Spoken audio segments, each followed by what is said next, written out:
In middle school, Shizuki accidentally overhears a conversation that he was never meant to hear. A girl named Risa is being asked why she doesn't talk to him, and without hesitation, she agrees with her friend, casually calling him gross. But what really hits him isn't just the insult, it's the reason behind it. She openly admits that being kind to people below her would only damage her own image. That moment sticks with him. It's not loud or dramatic, but it quietly breaks something inside him. From that point on, he becomes fully aware of where he stands socially, and it leaves a lasting scar. Now fast forward to high school, and everything looks completely different. Shizuki isn't that same awkward, invisible guy anymore. He's surrounded by classmates, casually chatting as they head to lunch, and on the surface, he fits right in. But this didn't happen by accident. After that incident, he made a decision to rebuild himself from the ground up. He worked on his appearance, his behavior, even chose a school where no one knew his past, and within just a week, he successfully blended into the normal crowd, something he once thought was impossible. To him, this feels like a complete success. But even in this new life, there is one person who doesn't quite fit into the picture, Kusunoki Shizuka. She went to the same middle school as him, and unlike him, she hasn't really integrated into the social scene. Despite being known as one of the most beautiful girls in their grade, she's always alone. While other guys try to approach her, Shizuki keeps his distance. He believes he understands exactly what kind of person she is. The reason is simple.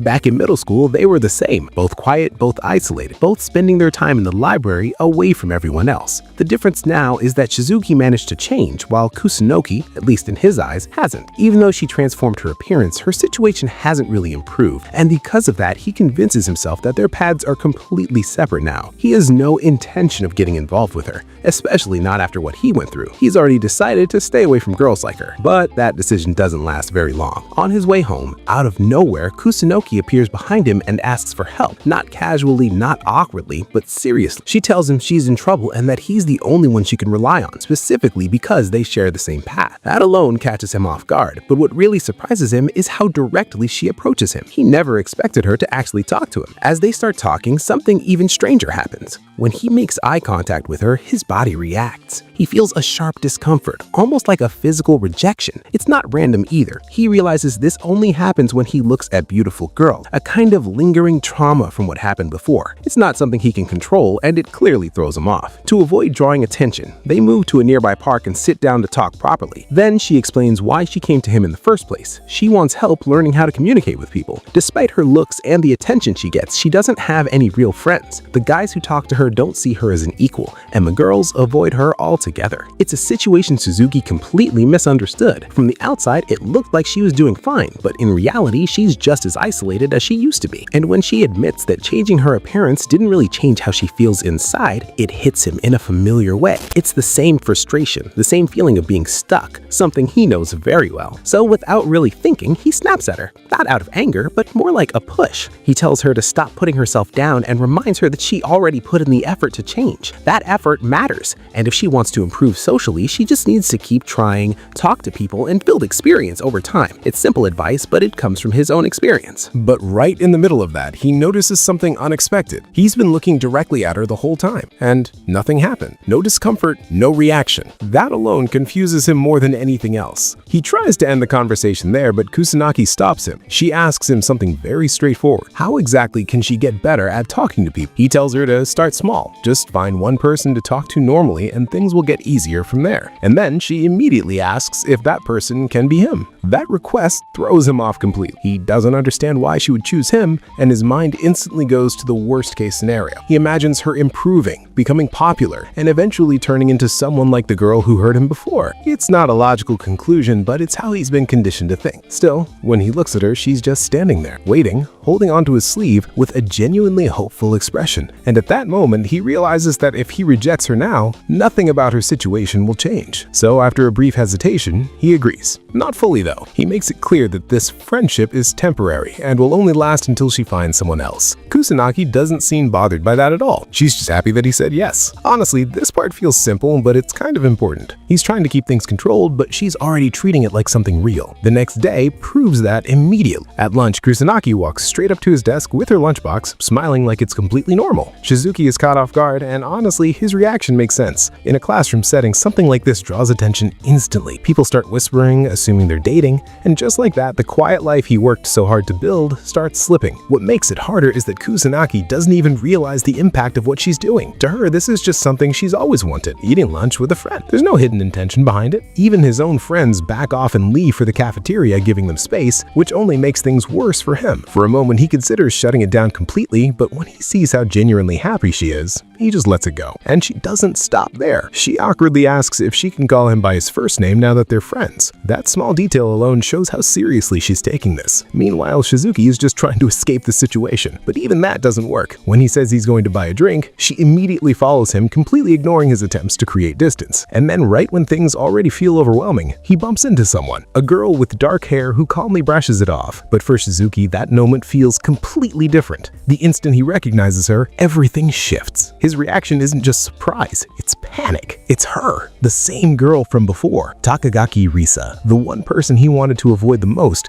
is suddenly right in front of him, acting like nothing ever happened. She notices his condition immediately, even tells Kusunoki to get to the infirmary, all while maintaining that same composed attitude. But when she leans in slightly and tells him to get better, there's something unsettling about it. The tone, the expression, it all feels too familiar. And for Shizuki, that's enough to confirm it. His past hasn't disappeared, it just got up to him. For a moment, it feels like everything he built is about to collapse, but he quickly forces himself to stay calm. His plan becomes simple: avoid her at all costs and protect the life he created. Later that day, just when things seem to settle a bit, another problem shows up. Kusunoki asks if they can walk home together. It's a normal request, but for him, it's just another complication. He tries to avoid giving a clear answer, but she doesn't take the hint. She simply smiles and says she'll wait for him. And right when he's dealing with that, two popular guys from the class step in. They corner him and directly ask if he's dating it. It's not a friendly question either. It's the kind that can easily turn into trouble. And this is where he makes a choice. To protect himself, he immediately denies having any connection to her and leaves. It's not a great move, and he knows it. So now he's walking home, already feeling guilty for what he did, and somehow she still shows up beside him like nothing happened. Honestly, at this point, even he starts questioning if she's normal. Kusunoki casually explains that she ran after him simply because she wanted to go home together. There's no hesitation, no second thoughts. When she asks if he doesn't want that, Shizuki just covers his face, completely overwhelmed by how direct she is. It's not even that what she's saying is wrong, it's just way too straightforward for how people usually act. He tries to explain how things work socially, telling her that even close friends don't usually eat together every day and walk home like this. But instead of understanding, she's genuinely surprised. That reaction alone throws him off even more. For her, this isn't crossing a line, it's just what she thinks friendship looks like. Trying to regain some control, he sets a boundary. He tells her not to talk to him too much in class because people will start getting the wrong idea. For a moment, it feels like he's finally managed to stabilize things. But that doesn't last long. Kusunoki immediately points out the flaw in what he just said. If she can't talk to him at school, then when exactly is she supposed to practice talking? And on top of that, he's the one who told her to communicate more. That contradiction hits him hard, and he realizes he just walked himself into a corner. So she comes up with her own solution. If they can't talk at school, then they'll just talk on the phone every evening. That suggestion completely freezes him. He doesn't even know how to respond, and the way she asks with that serious, hopeful look makes it even harder to refuse. Later that night, he's lying in bed staring at her contact on his phone, still trying to process how things escalated this far. Looking back, he realizes he actually didn't win that argument at all. He just got pushed into a different situation. He tried to limit it by suggesting they talk only twice a week, but even that made her genuinely happy. They exchanged contacts, and before he could even think it through, she asked if they could start that same night. He agreed, but only on the condition that he would be the one to call her. Honestly, it's obvious he just needed time to mentally prepare. When the time finally comes, he sets a 10-minute timer like he's about to enter some kind of controlled experiment. He calls her, she picks up almost immediately, and they exchange a few basic greetings. Then nothing.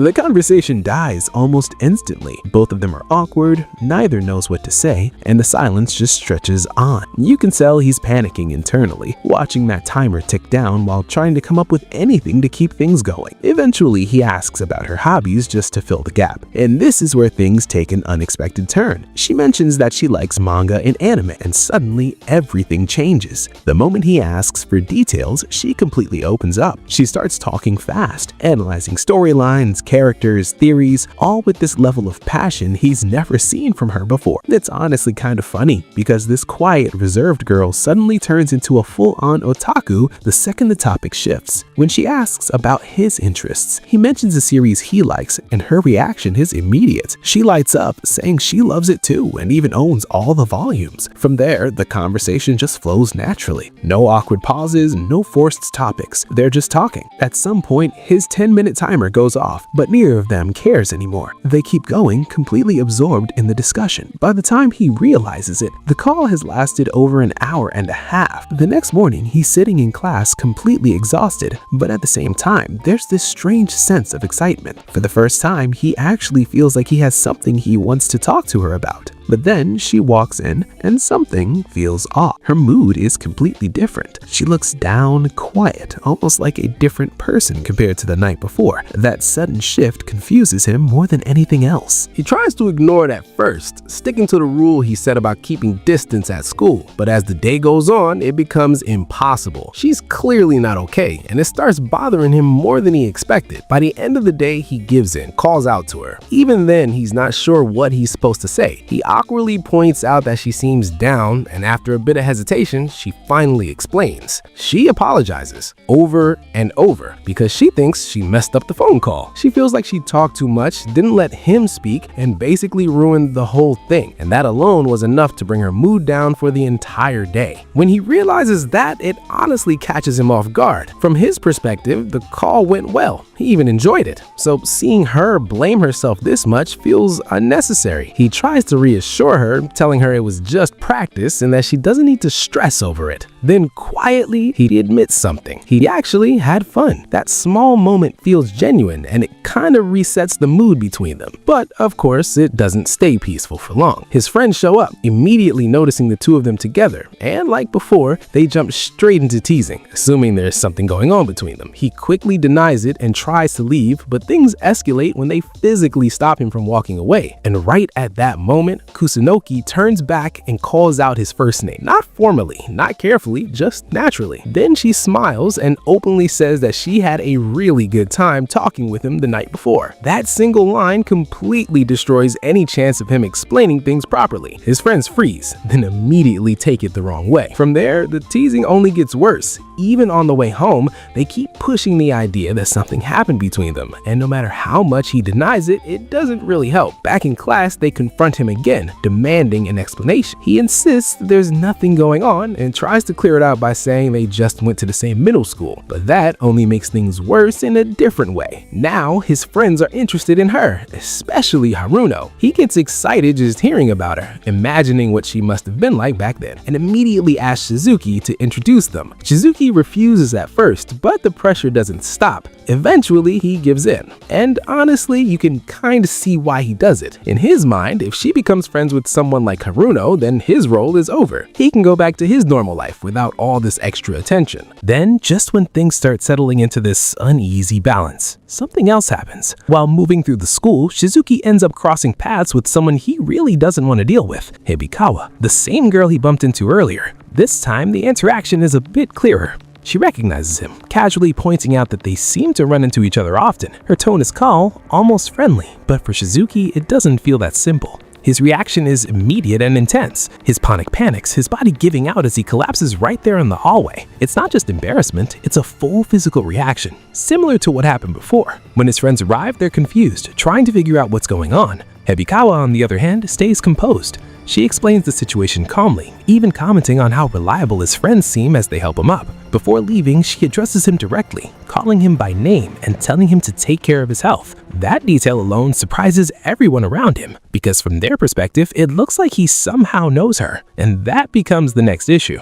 Haruno immediately jumps on it, asking if Shizuki is connected to her. He denies it, but that doesn't stop the speculation. When Haruno mentions that she's rumored to be one of the most attractive girls in their grade, just below Kusunoki, it only fuels his interest even more. At this point, it almost feels like Shizuki is unintentionally getting surrounded by exactly the kind of people he wanted to avoid. Later that night, when he calls her and brings it up, her answer is immediate. She doesn't want to. No hesitation. Not trying to be polite, just a straight refusal. Even when he tries to explain that Haruno could be a better friend for her, she shuts that down completely. She rejects the idea outright, almost like it bothered her. Then she sets her own condition. If he's there, she'll come. If not, she won't. That response feels stronger than anything she said before, and it clearly catches him off guard. Before he can fully process it, she apologizes quickly and ends the call. Now, he's just left staring at his phone, trying to figure out what just happened. Meanwhile, on her side, she's sitting alone, thinking about the conversation, wondering if she said something wrong. It's clear she didn't mean to make things complicated, but somehow it still turned out that way. At lunch, what was supposed to be a simple group meal turns into something much more awkward than expected. Haruno is loudly enjoying everything on the table, while Tsuji clearly doesn't share the same enthusiasm. Shizuki mostly ignores the noise and pays attention to Kusunoki instead. She's sitting quietly beside them, barely talking, and she looks uncomfortable the entire time. It's obvious she isn't enjoying herself. Then Haruno suddenly asks if she and Shizuki knew each other from middle school. She quietly denies her. That answer shifts the mood immediately. Once Haruno learns they only recently started talking, he gets carried away and blurts out that he wants to be friends with her too, even asking to exchange contact information on the spot. The whole table goes silent. Even he realizes how sudden that was and immediately starts panicking, asking everyone to forget what he said. Seeing the situation getting worse, Shizuki steps in and tells Kusunoki that Haruno is actually a good and sincere guy. He says they'd probably get along well. After a pause, she agrees. Haruno is so relieved that he rushes back to the classroom to get his phone, and once they're alone in the hallway, he thanks Shizuki repeatedly. To him, this is a huge victory. But while watching that reaction, Shizuki notices something important. Haruno genuinely likes her. It's not just casual interest or teasing anymore. Then Haruno asks for one more favor. He wants Shizuki to invite her to lunch again later because he's too nervous to do it himself. Annoyed but unable to refuse, Shizuki sends the message for him, and that's where things go wrong. Kusunoki sees him typing,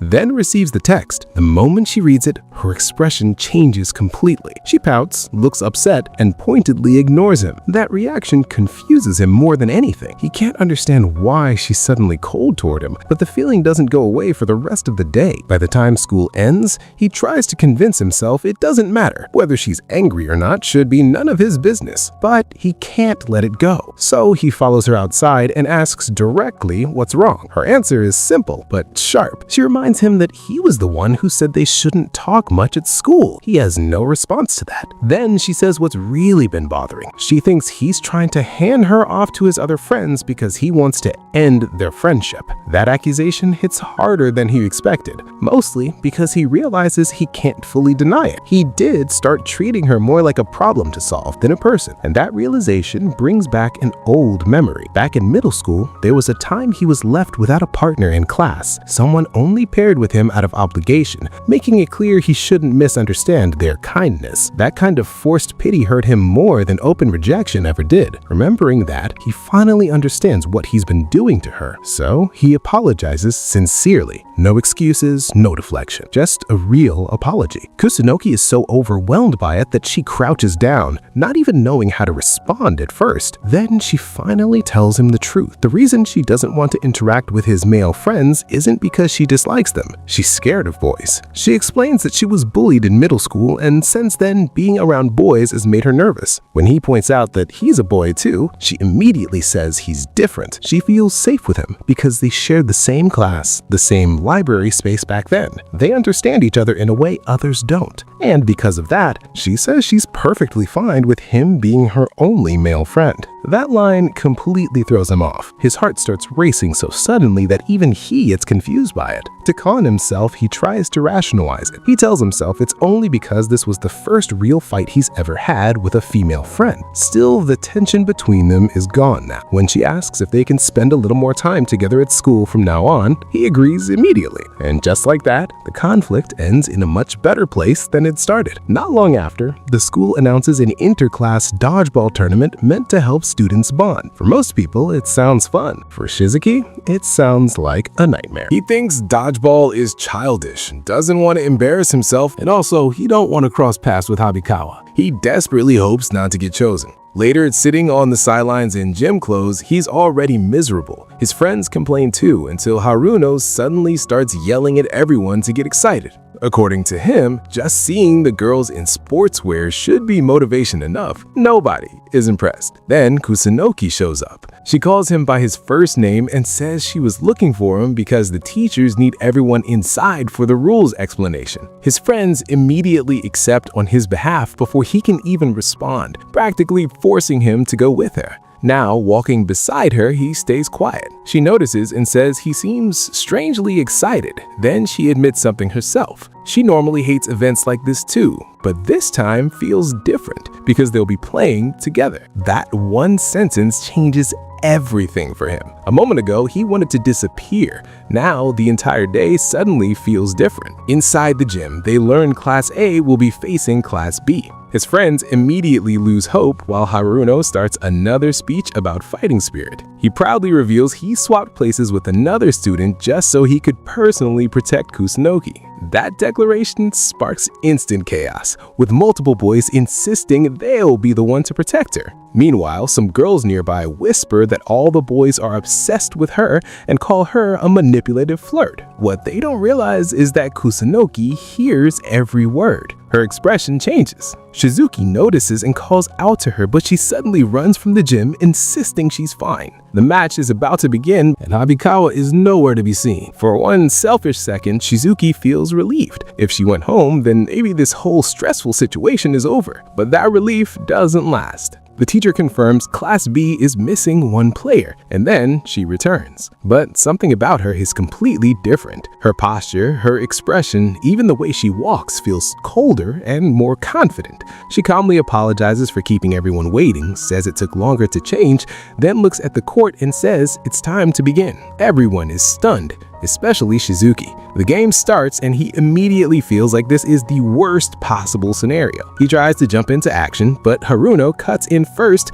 declaring this is his time to shine. He throws with full confidence, then slips and completely misses. Habikawa doesn't even react. The next moment, another boy leaps in front of her to protect her from an incoming throw. He immediately fires back, knocks Haruno out of the game, and proudly acts like her defender. She simply gives him a small smile and thanks him. From there, the match turns chaotic. Everyone gets fired up, people are being eliminated left and right, and through it all, Shizuki can barely contribute at all. He is still stuck on the sidelines mentally, waiting for a chance to do something meaningful. Eventually, the game reaches its final stage, a 2-on-2 showdown, and somehow, he's still on the court. He can barely believe it himself. Now, one muscular opponent prepares a serious throw, openly saying he won't go easy just because the target is a girl. At the same time, Shizuki notices something strange. Kusunoki is standing too far front line, and he has a very bad feeling about what's about to happen. The next moment confirms his instincts immediately. The ball flies straight toward Kusunoki at full speed, and before he can even think properly, Shizuki moves on reflex. He jumps in front of her and takes the full impact himself. The hit sends him to the floor. For a second, everything stops. He's dazed, trying to recover while Kusunoki rushes to his side in panic.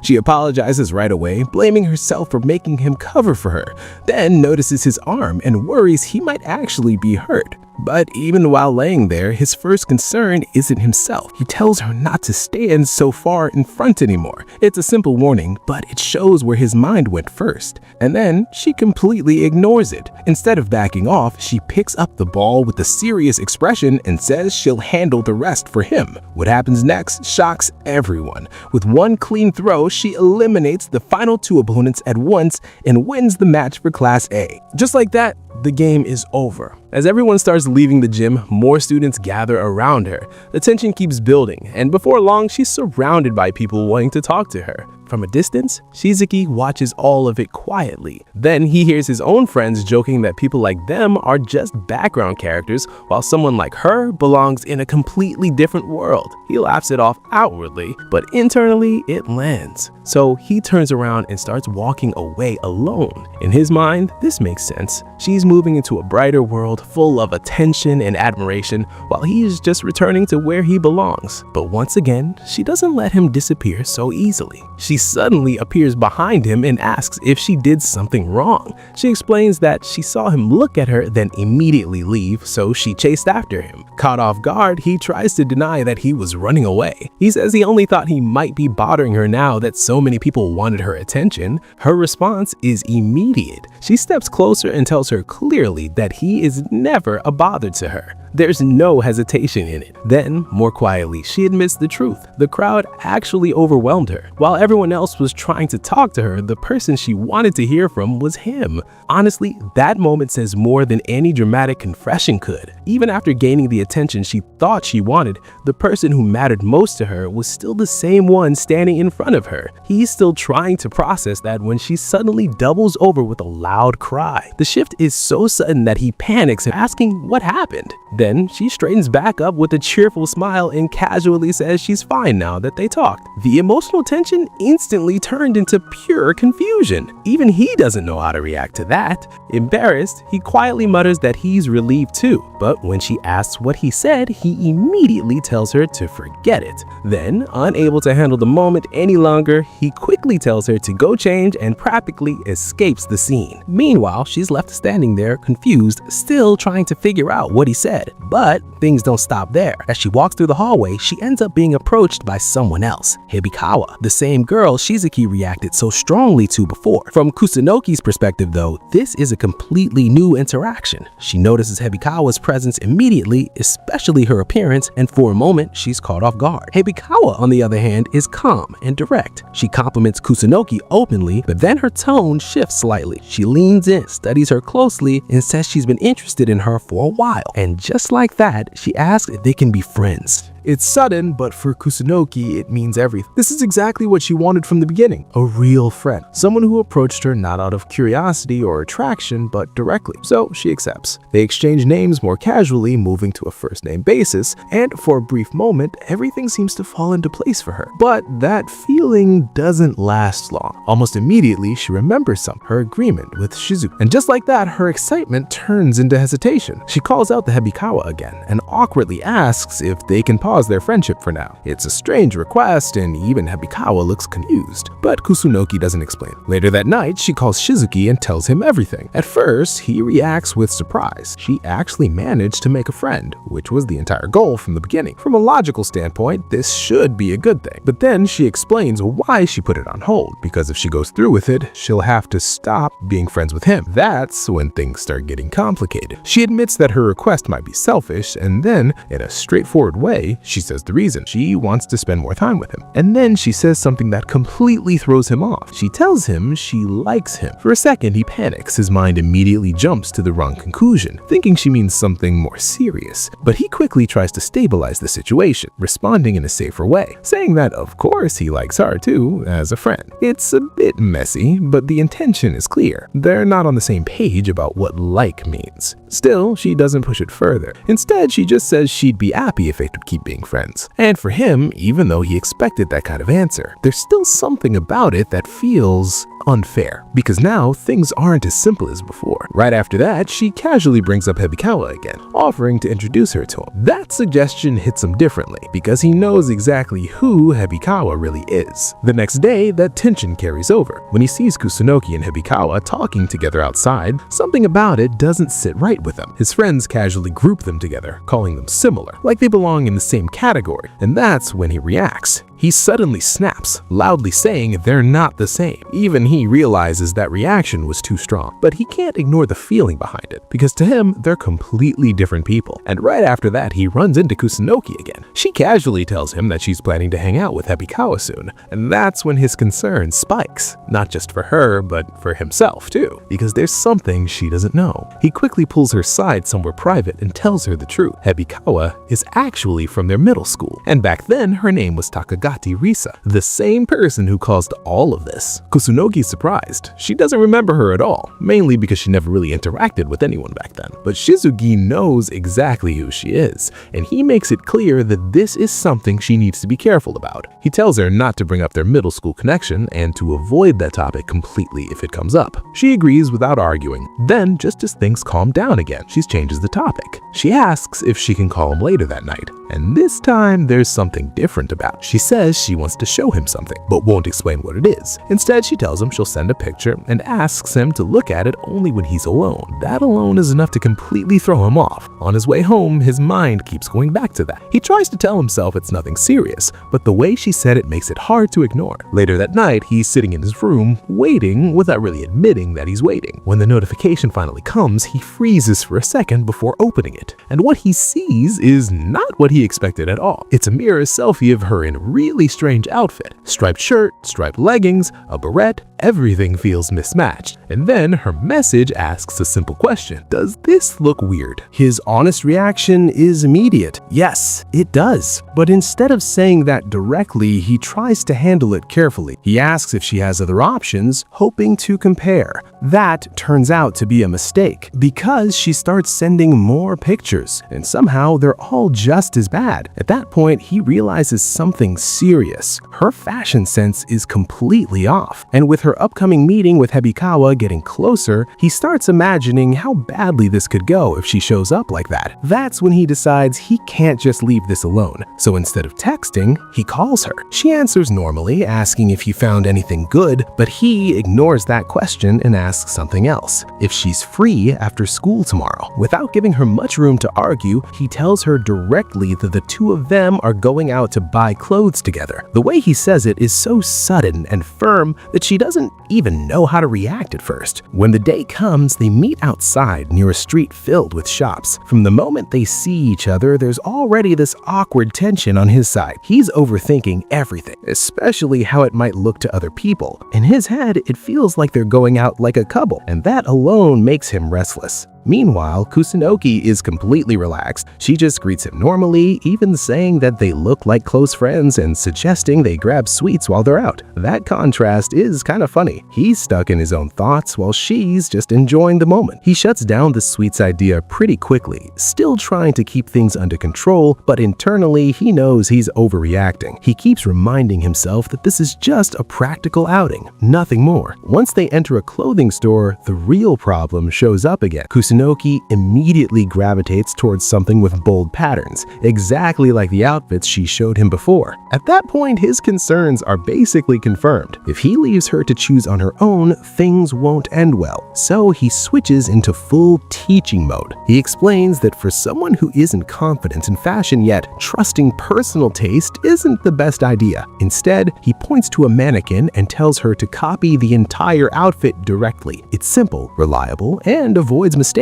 Honestly, it's not a bad strategy. She's genuinely impressed by that advice, even calling him a genius. When he asks she has enough money, she confidently says she brought everything she could. He picks out a clean, seasonal outfit from a mannequin, something simple but stylish. But when she looks at it, she hesitates. It feels too mature for her, and you can tell she's not fully comfortable stepping into that kind of look yet. Before she can back out, a store assistant approaches them, and this is where things get a bit rough for him. The assistant is confident, stylish, and exactly the type of person that triggers his condition. Almost instantly, he feels overwhelmed, his body reacting before he can control it. He weakens, barely holding himself together, and ends up stepping outside just to recover. While he's gone, Kusunoki goes ahead on her own. From inside the changing room, the assistant helps her try on the outfit, and when she finally steps out, everything changes. When he sees her, he just freezes. There's no complicated reaction this time. He's simply stunned. The outfit fits her perfectly, and for the first time, she actually looks like she belongs in that kind of style. When she asks for his opinion, the only word he manages to say is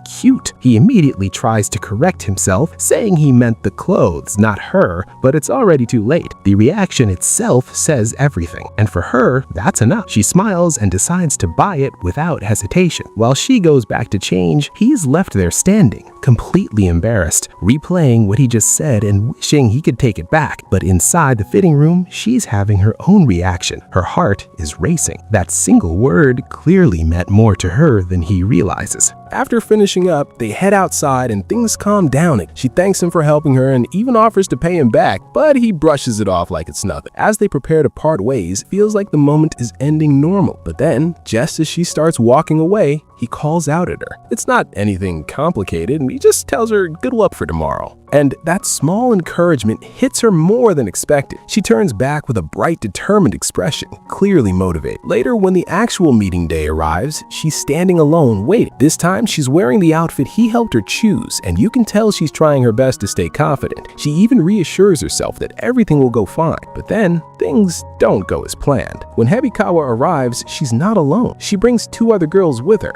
explaining casually that they insisted on coming along. It's not framed as anything serious, but for Kusunoki, it immediately creates pressure. Still, she doesn't reject it. She politely accepts, introduces herself, and tries to go along with it. The group heads to eat together, and right away, small issues start showing. She orders way too much food, simply because she doesn't know how to do it properly. She tries to play it off, but internally, she's already panicking. Then the conversation begins. One of the girls, Reika, starts asking questions. Simple ones at first, like where she lives, how she gets to school. Kusunoki answers carefully, trying to keep things natural. But then the topic shifts to middle school. That's where it gets dangerous. She remembers Shizuki's warning and quickly avoids giving a clear answer. She keeps it vague, saying it was normal and nothing special. On the surface, it worked. The others didn't push further. But Reika notices. You can tell she's paying close attention, analyzing everything Kusunoki says and does. After that, they move to a movie. Kusunoki buys a huge amount of popcorn, thinking it's normal. Again, it shows how unfamiliar she is with these situations.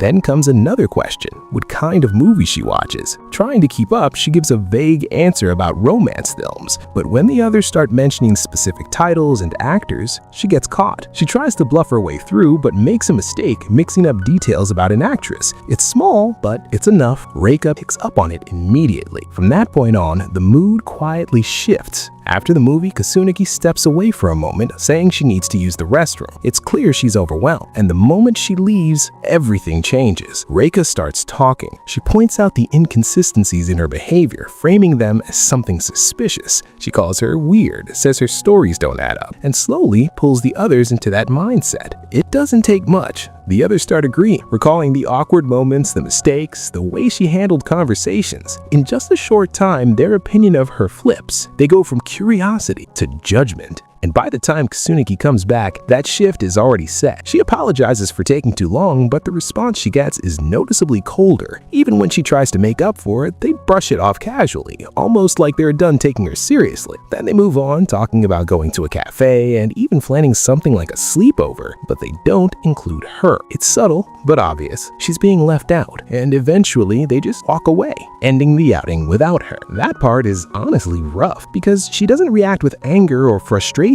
Instead, she runs after Hebikawa, asking if they can talk for a moment. The others leave her alone, clearly expecting something negative. But what she does is the complete opposite. She bows deeply and apologizes, not in a forced way, but sincerely. She admits that she couldn't keep up, that she might have ruined the mood. But despite all of that, she still says she was genuinely happy to spend time with her. And that moment feels real. Even after being excluded, even after everything went wrong, that's the only thing she chooses to express. When Kusunoki shyly asks if they can keep getting to know each other, explaining that Risa is her first female friend ever, it hits differently. That one line changes everything for Risa. Up until now, she had been judging Kusunoki based on surface-level impressions, thinking she was just another awkward girl trying too hard. But hearing that, she realizes she got it wrong. Kusunoki wasn't being fake or strange on purpose. She was just genuinely inexperienced and trying her best. For a moment, she even starts seeing her as someone pure, the kind of person she herself used to admire when she was younger. But almost immediately, she rejects that thought. It doesn't fit with how she sees the world now, so she pushes it away. Still, that moment leaves an impact. Later that night, Shizuki checks his phone and sees her message saying the day went well. and that she had fun. That alone relieves him. He had been worried things might go badly, so seeing her say that makes him relaxed, at least on the surface. But the next day, the truth starts to leak out. When she tells him about the outing, she keeps things light at first. She mentions that Risa brought 2 friends along, making it a group of 4. That detail alone already makes him uneasy. For someone like her, dealing with multiple new people at once isn't easy. He asks if she managed to talk to them properly, and she says yes, even crediting her practice together. But as she continues explaining, you can tell something doesn't fully match her words. And then it shows. The actual experience wasn't smooth at all. The comments, the awkward moments, the way she got left out, it all builds up quietly until it finally reaches a breaking point. In the middle of class, without warning, she starts crying. Not loudly, not dramatically, but enough for everyone to notice. The entire classroom turns towards her, confused, whispering, trying to figure out what's going on. And before anyone can react properly, she runs out. Shizuki doesn't hesitate this time. He follows her. He finds her alone in a stairwell, her back turned, trying to hold herself together. For a moment, he doesn't know what to do. This isn't something he's used to handling. He offers her a handkerchief, but she refuses. He asks what happened, and she tries to brush it off again. But this time, he doesn't accept that. He points out the obvious, that she was just crying,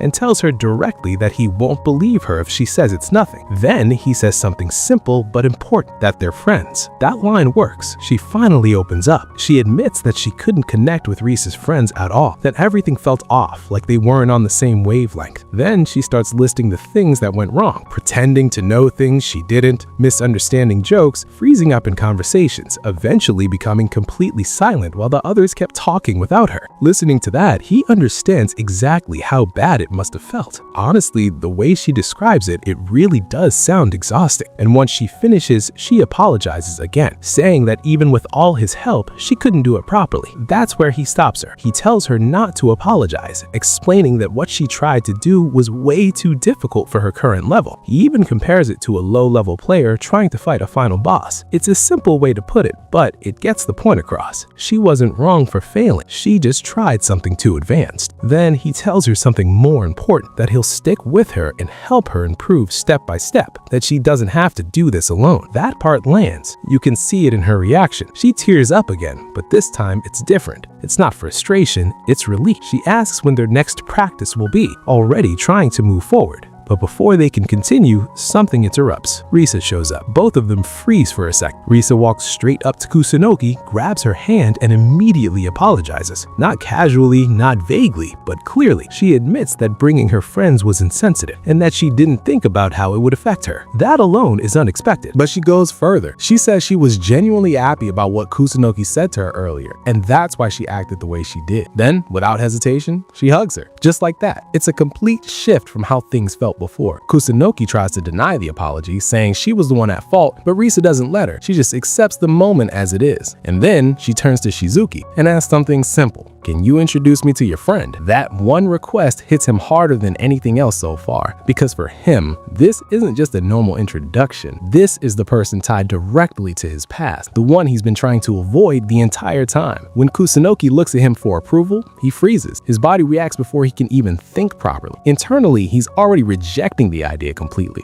He tries to brush it off, acting like it's not important, but his reaction is too obvious. Risa notices. She asks if he doesn't want to get to know her, explaining that she only wanted to understand Kusunoki better, but when he doesn't respond properly, she even starts to back off, thinking it's not possible. But then Kusunoki grabs his arm, leans closer, and asks him directly if he really can't do it. That pressure puts him in a position where he can't escape easily. And just like that, he's dragged into it. Back in class, his friends immediately pick up on the situation. They start questioning him, joking about how he somehow ended up connected to both Kusunoki and Hebikawa. To them, it looks like he's suddenly become popular for no reason. Meanwhile, he's just annoyed. From his perspective, this isn't something to be happy about. It's the exact opposite of the peaceful life he was trying to maintain. Still, he decides to just get it over with. He leaves the classroom, and right outside, both girls are already waiting for him. That alone tells you he doesn't really have a choice anymore. They head outside together, and even other students start noticing. It's the kind of situation that naturally draws attention, especially with two well-known girls involved. They sit down, with him stuck right in the middle. And from the start, he's already preparing for the worst. He tries not to look at Risa, trying to avoid avoid triggering his condition, while Kusunoki casually starts the conversation, properly introducing. Risa doesn't waste time either. She leans in close and starts asking him questions, especially about their relationship with Kusunoki. He tries to downplay it, saying it's just because they sit near each other, but it's clear that answer doesn't satisfy. Then Kusunoki adds to it, saying how fun it is to talk with him, which only makes things worse for him. Before he can stabilize the situation, Risa takes it a step further. She places her hand over his and says she was to be close to him too. That moment completely overwhelms him. His body reacts instantly. The fear of the trauma, everything comes back at once. When she forces him to look at her, he loses control completely. And then it happens. He throws up right there on her. It's sudden, messy, and shocking for everyone involved. The entire situation collapses in an instant. After that, he ends up in the infirmary, lying there and trying to process what just happened. He's told to apologize later, both to her and to the other girl who helped clean up. But internally, he's already spiraling. He realizes that his condition hasn't gone away at all. Being around her still triggers it, and that means this isn't something he can just ignore or overcome easily. For the first time in a while, he starts feeling stuck again. Like no matter how much he changed on the outside, something inside him is still broken. And right when he's sitting there thinking about all of that, the door opens. He expects to see Kusunoki, but instead, it's Risa. She walks in calmly, like nothing unusual happened, and asks how he's feeling. He immediately apologizes, embarrassed, offering to pay for cleaning her clothes, but instead of focusing on that, she watches him closely. Then she says something that hits a bit deeper. She points out that he only seems to act sick around her, that when he's with his friends, he looks completely fine. And just like that, she starts connecting the dots. He tries to avoid the conversation, attempting to get away, but before he can get away, she suddenly grabs his ankle and pulls him back down onto the bed. Not aggressively, but firmly enough that he can't escape. And now, there's no easy way out of this conversation anymore. As soon as he tries to escape, she pulls him back down and pins him to the bed. There's no confusion in her expression this time. She looks straight at him and tells him not to run away. Then she leans closer and asks him directly if he's hiding something. At this point, it's not casual. He tries to deny it, but she immediately calls him out. She points out the pattern clearly, how he's completely fine around others, but the moment he's near her, he falls apart. It's not something that can be brushed off as coincidence. And honestly, she's right. That's what makes it worse for him. He panics, tries to get away again, but she doesn't let him. She grabs him and pulls him back. Not aggressively, but firmly enough that he can't escape the conversation. And just when it feels like he's completely cornered, the door opens. Risa walks in. The timing couldn't be worse. Both of them freeze instantly. From Kusunoki's perspective, what she sees is just confusing. The two of them on the bed in a situation that doesn't look like they're normal at all. She questions it right away, but Risa handles it calmly. She immediately makes up a simple excuse, saying she tripped and he was helping her. It's smooth enough to avoid suspicion, and Risa accepts it without pushing further. Still, the atmosphere stays awkward. Risa decides to leave, casually saying they can handle introductions another time. But before she goes, she gives him a look, a small, confident smile like she's already figured something out. Then she leaves. After that, things settle down a bit. Kusunoki approaches him normally, returning his bag and checking if he's okay. They exchange apologies, both trying to take responsibility for what happened earlier. It's awkward but not hostile. You can tell she wants to bring up what she just saw, but she doesn't. Instead, she lets it go. When he suggests walking home together, she agrees, and for a moment, things feel almost normal again. When she goes to grab her bag, he just collapses back onto the bed, completely drained. From his perspective, he barely avoided being exposed. If that conversation had continued, things could have gone much worse. But his thoughts don't stop there. He starts wondering about Risa, why she's so focused on him. Why is she trying so hard to get closer? It doesn't feel random, and that uncertainty just adds to his stress. And then everything suddenly cuts. Trying to reset himself, he focuses on something real, the upcoming exams. When the teacher hands back the test papers, he ends up scoring high, around 90, which reinforces that academically, he's doing well. But right after that, Kusunoki approaches him, and this time, she looks genuinely worried. Her test score is bad, really bad compared to his. She admits that she lost track during the exam and now feels like she might fail the actual tests, so she asks him directly if he can teach her. He doesn't want to get dragged into something else, but he still agrees, partly because he feels like he owes her, and partly because he can't really refuse her when she asks like that. Then she immediately pushes it further. She asks where they should study, his place or hers. That question alone throws him off. Before he can properly respond, she decides for him, saying it makes more sense for him to come to her house since she's the one asking for help. And just like that, he's pulled into another situation without really having control over it. Later, he finds himself standing in front of her apartment. He remembers trying to refuse, but the moment she looked like she might cry, he gave in. At this point, point, he even admits to himself that he's too weak when it comes to her. When she opens the door, things already feel different. She's not in her school uniform anymore. She's in casual clothes,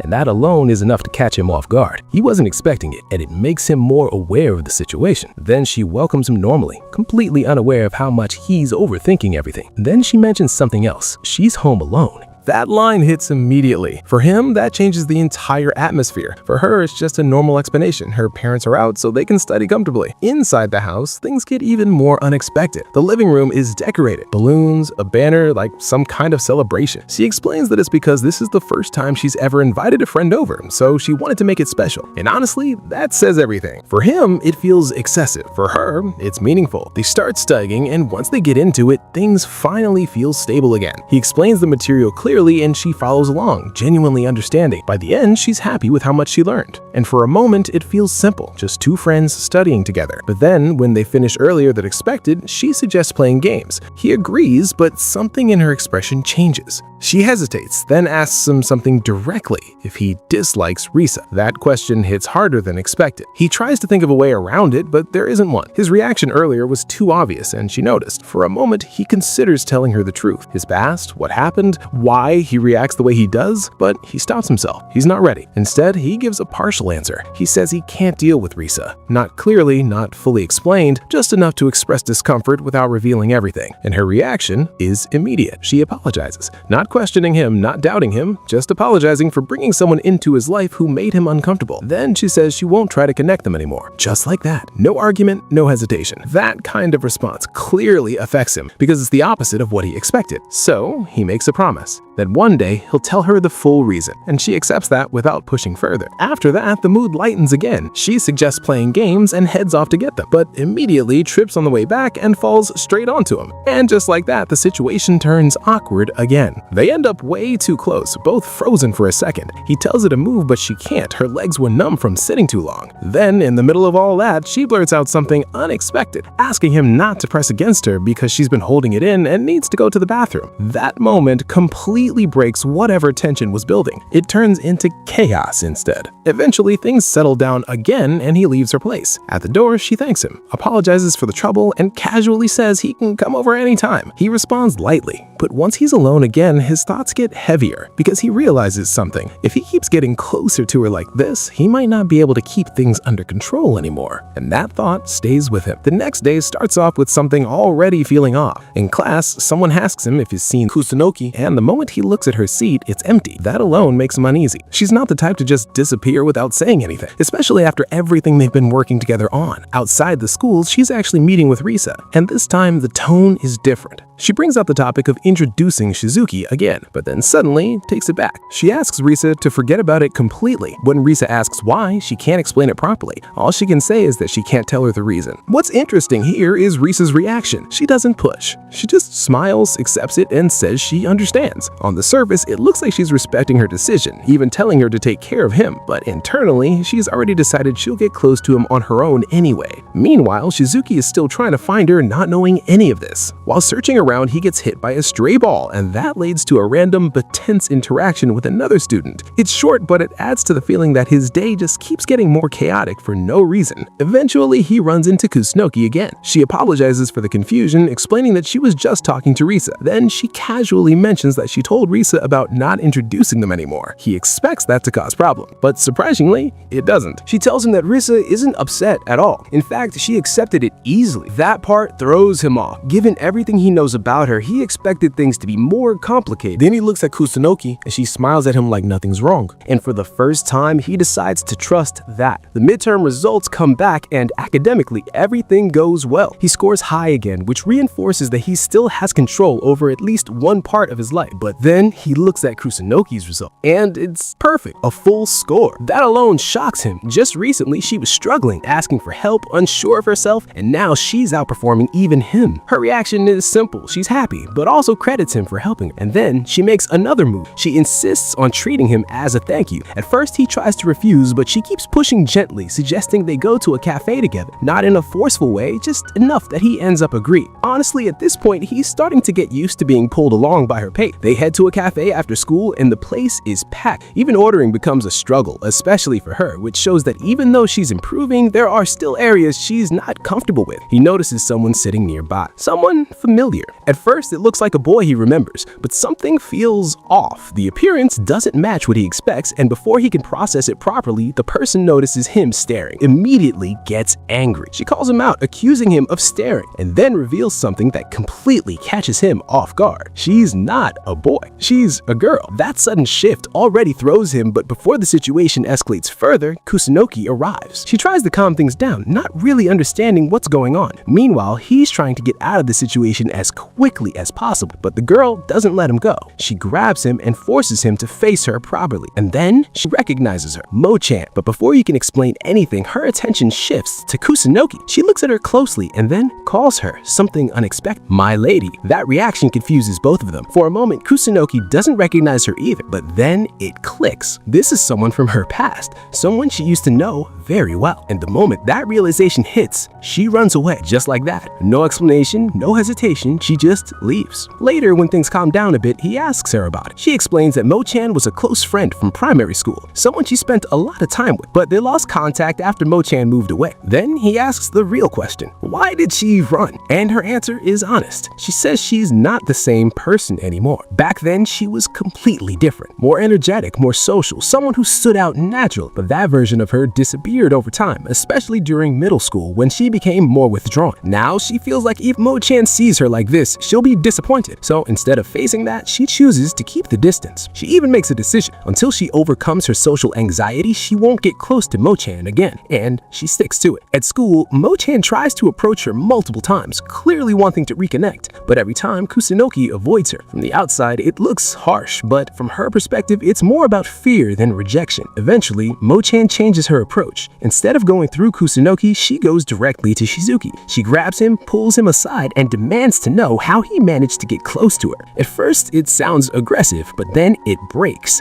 Her tone shifts completely, and she asks him seriously to teach her how to reconnect with Kusunoki. That moment feels genuine. She's not angry, she's just desperate. She explains that she wants to go back to how things were, but no matter what she does, Kusunoki keeps avoiding her, so she assumes she must be doing something wrong. Shizuki doesn't really have a clear answer for her. Instead, he asks what their relationship used to be like, and what she describes doesn't match the Kusunoki he knows. She talks about someone bright, popular, always at the center of attention, someone admired by everyone, someone she looked up to deeply. It's almost like a completely different person, and honestly, even he struggles to connect that image with the Kusunoki he sees now. As she keeps talking, her emotions start showing more clearly. She admits she always admired her, always followed her around, always wanted to be close to her. And now, seeing the distance between them, she starts doubting everything. She wonders if they were ever really that close to begin with. And eventually, she gives up. She thanks him, even though he didn't really help, and walks away, convinced that Kusunoki is now someone far above her. Watching that happen, he can't really say anything, because in a way, he understands that feeling.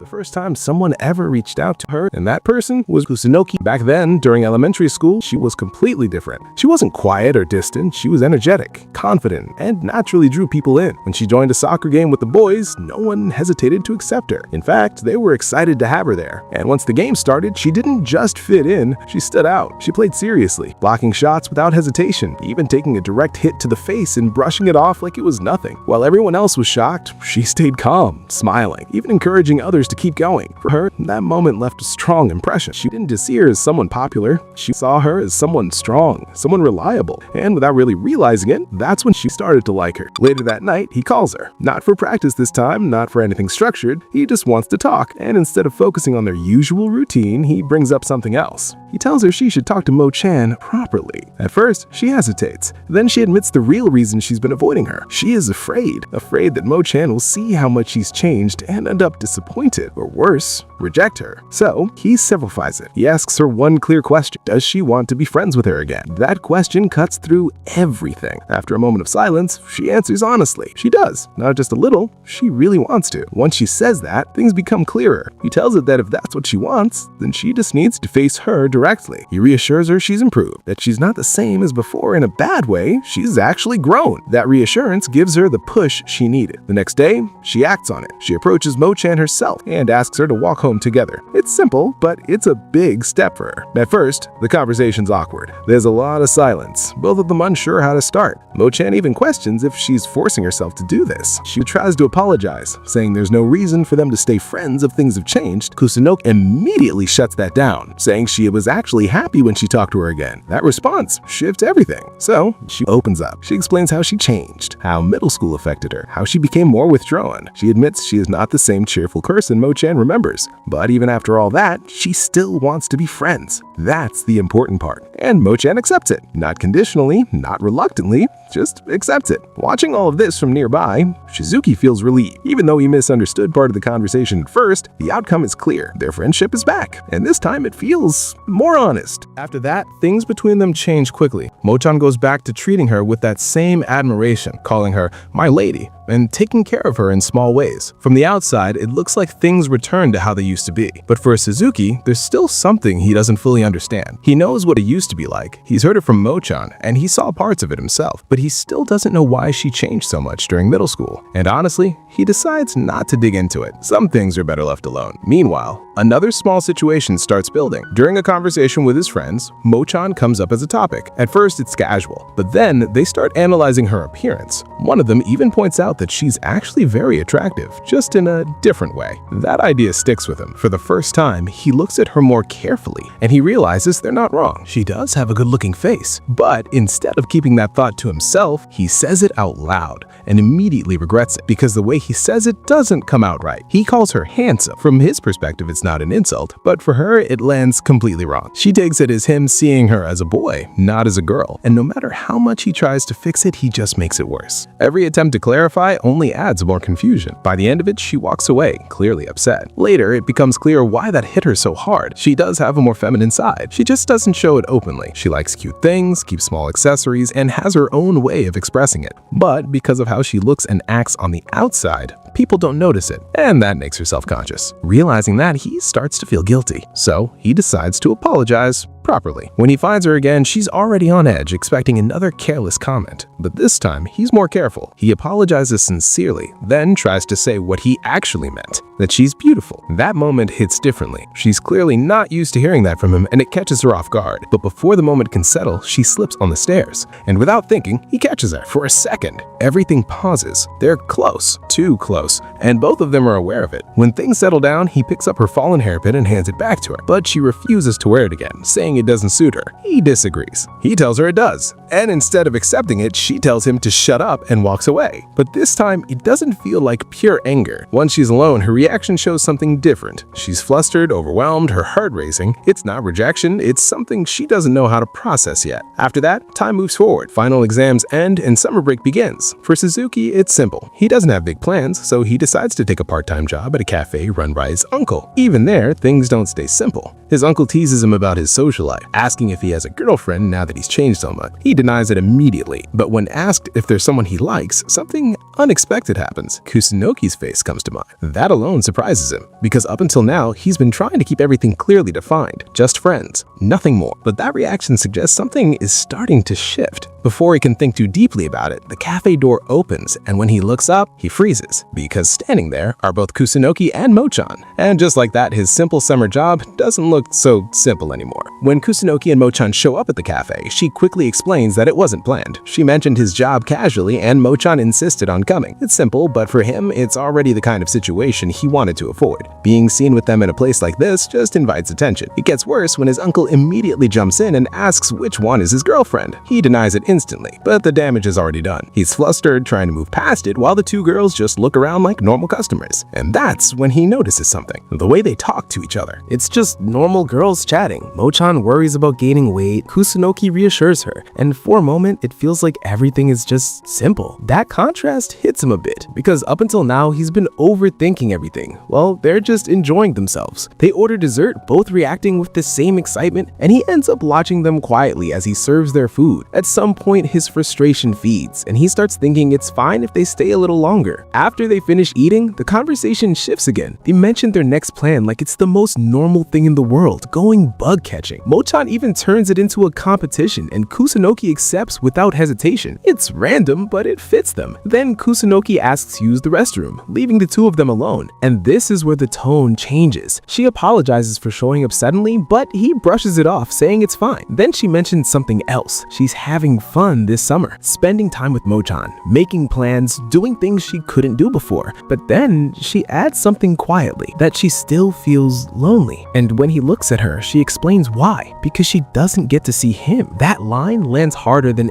anything she said so far. Before he can respond properly, she asks him something directly, if he wants to hang out during summer. And then she makes it even clearer, just the two of them. That part completely catches him off guard. There's no misunderstanding this time. She's being very clear about what she wants, and honestly, you can see he doesn't know how to handle it. Before he can answer, Mochan comes back and interrupts the moment. She takes care of the bill, says it's time to leave. As they're leaving, Mochan casually says she came because she wanted to see him. He misreads it, thinking she might still be annoyed with him, but it's not that simple. Before they go, he calls out to Kusunoki and tells her he'll get back to her about the invitation. But things don't slow down. New customers walk in. And of course, it's Risa, not alone, but with friends. The timing couldn't be worse. She recognizes him immediately, surprised to see him working there. Meanwhile, he's just standing there trying to process how all of these connections are suddenly colliding in one place. There's a brief awkward exchange, and then Mochan pulls Kusunoki away before things get more complicated. But the tension doesn't disappear, because now inside the cafe, he's stuck with Risa and her friend. And that friend turns out to be someone from his class, Maya. From his perspective, this is pretty much the worst possible combination. Meanwhile, Risa internally thinks his two friends, because while she was walking, she coincidentally overheard his friends saying that he was working at a cafe and that cafe belongs to his uncle. Ever since the last time, he has been avoiding her at school, but this time she is confident that she will definitely talk to him. They sit down, start talking, and he tries to act normal while serving them. But then the conversation shifts in a way he wasn't prepared for. Maya casually mentions someone from middle school, a loner, someone named Shizuki. That name alone is enough to freeze him, because now it's not just about avoiding Risa anymore. It's about his entire past being exposed. He listens as Maya tries to recall him, and for a moment it feels like everything is about to come out. But then she says something unexpected. She doesn't remember him. Not clearly, not meaningfully. To her, he was just someone unimportant enough to forget. She even dismisses it casually and moves on. And in that moment, he realizes something. He succeeded. The person he used to be is gone. This should be a relief. This is exactly what he wanted when he rebuilt himself. But instead, it hits him differently, because even though his secret is safe, something about being completely forgotten hurts more than he expected. He tries to convince himself it's a good thing, that this is what he worked for, that it makes his current life easier. But the feeling doesn't go away. Instead, it builds, and before he realizes it, he's crying quietly without anyone seeing. He tells his uncle he needs some air and steps outside. From a distance, both Risa and the others notice him leaving, sensing something is off. And then something changes. As she looks at him walking away, something clicks in her memory. The person she thought didn't matter suddenly comes back to her. And just like that, the past he thought was erased is starting to return. At the end of all of this, honestly, the story does a really solid job balancing character growth with realistic social struggles. It doesn't rush relationships, and it doesn't turn everything into drama for the sake of it. At the same time, some situations rely a bit too much on coincidence, but overall, it keeps things engaging and grounded.